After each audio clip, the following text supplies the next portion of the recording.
మహోత్సవానికి మహిళలందరినీ కూడా ఆహ్వానిస్తున్నది విశ్వ హిందూ పరిషత్ మాతృశక్తి. ఈ విధంగా మనమందరం కూడా మహిళలందరూ కలిసి ఆనంద ఉత్సవాలని జరుపుకోవాలనేటటువంటి ఉద్దేశంతో జరుగుతున్నటువంటిది.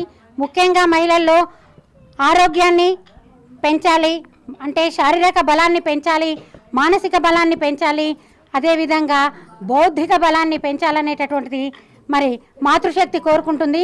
అందులో భాగంగానే ప్రతిరోజు బ్రహ్మంగారి గుడిలో యోగా నిర్వహించడం జరుగుతుంది.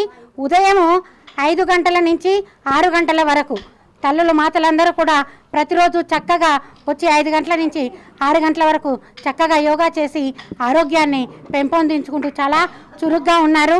అందరూ కూడా చెప్తున్న విషయం ఏంటంటే మేము బరువు చాలా తగ్గుతున్నాం అక్క అనేటటువంటి దాన్ని తెలియపరుస్తున్నారు.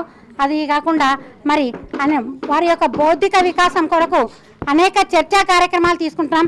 సామాజిక పరమైనటువంటివి, నేటి స్త్రీలలో జరుగుతున్నటువంటి అవమాన స్థితులను భరిస్తున్నటువంటి అవమానకరమైనటువంటి పనులు చేస్తూ మరి స్త్రీ జాతికే కలంకంగా నిలుస్తున్న స్త్రీల గురించి అనేక విషయాలను కూడా మేము చర్చిస్తున్నాం.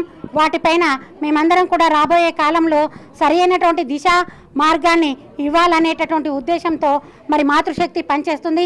ఇందులో సత్సంగని ఏర్పాటు చేసి ఈ సత్సంగ ద్వారా అందరి మహిళల్లో బౌద్ధికమైనటువంటి బుద్ధిబలమైనటువంటి మానసికమైనటువంటి శక్తిని పెంచడము, దైవభక్తిని పెంచడము, మరియు మానసికంగా మనిషి మానవుడి నుంచి మరి నారాయణుడి స్థాయికి తీసుకుపోవాలనేటటువంటిది, ఆత్మను పరమాత్మలో కలపాలనేటటువంటి ముఖ్య ఉద్దేశంతో మేము ఈ కార్యక్రమాన్ని నిర్వహించాం.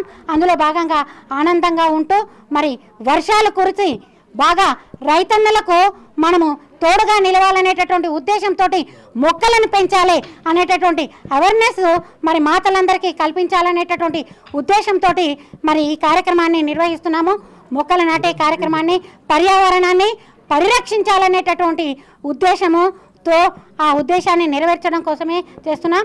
జై శ్రీరామ్. జిల్లాలోని జమాలపల్లి పార్కులో ఈరోజు సత్సంగ జరిగింది, యోగా కార్యక్రమము. ప్రతిరోజు యోగాకు వెళ్తున్నాము స్త్రీలందరం కూడా. సూర్య నమస్కారాలు చాలా విశేషమైనది. అట్లాంటి సూర్య నమస్కారాలతోటి ఈ యోగా కార్యక్రమం అనేది ప్రారంభమైనది. ఈరోజు గణపతి పూజ, వృక్ష పూజ కూడా జరిగినది. ఆ తర్వాత ఒక 30 చెట్లు కూడా నాటడం జరుగుతుంది ప్రతి ఒక్క మహిళతోటి. అలాగే శ్రీరామ అనే నామంతో ఇంటి దగ్గర నుంచే, బయట ఫుడ్ కాదు, ఇంటి దగ్గర నుంచే చక్కటి భోజనం తయారు చేసుకొని ప్రతి ఒక్కరు, ఒకరు సాంబారు, ఒకరు పప్పు, ఒకరు పులిహోర అని వృక్షాలకు నైవేద్యం పెట్టేసి ఆ ప్రసాదాన్ని అందరూ స్వీకరిస్తున్నారు. అలాగే అందరూ కలిసి ఉండాలి. వెనకటి రోజులలో నానమ్మలు తాతమ్మలు ఎలా కలిసిపోయారో ఈరోజు చిన్న సంసారం అయింది. కాబట్టి మనం ఏం చేస్తున్నాం అనంటే ఈ యోగా అభ్యాసంలో అందరూ కలుసుకొని ఈ విధంగా ఈ కార్యక్రమం పెట్టుకుందామని ఒక రోజు అనుకొని ఈ రోజు పెట్టుకున్నాము. ఈ రోజు కనీసం 200 మంది స్త్రీలు వచ్చారు. ఆ స్త్రీలు ఊరికే రాలేదు, ప్రతి ఒక్క పదార్థం శ్రీరామ అనే నామంతో ఆ పదార్థాన్ని చేసుకొని తీసుకొచ్చారు. ప్రతి గృహిణి కూడా చాలా విశేషంగా ఇంట్లో సమయానుకూలంగా ఎలా ఉంటారో అలాగే బయట కూడా మేము ఇలా ఉంటాము అని ప్రతి ఒక్కరు కూడా చాలా సంతోషంగా వచ్చారు.